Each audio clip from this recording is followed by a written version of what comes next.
In today's tutorial, I'm going to show you how to change the country on your Google account. This can be useful if you've moved or want to access different content. So let's get started. First, open your web browser and go to google.com. Click on the sign in button in the top right corner. Enter your email address and password to log into your Gmail account. Click on Manage your Google account. Tap on Personal Info. Scroll down and here you can find addresses. Tap on it.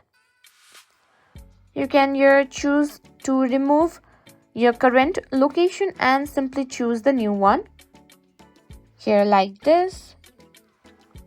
Now after selecting your new country, make sure to click on Save to apply the changes. You might need to wait a while for the changes to take effect. If you're using an Android device and want to change the country on Google Play Store app, and tap on your profile icon, and on the settings and general, select account and device preferences and check if the country reflects the change. You may need to create a new payment method for the new country, and that's it. You've successfully changed the country on your Google account.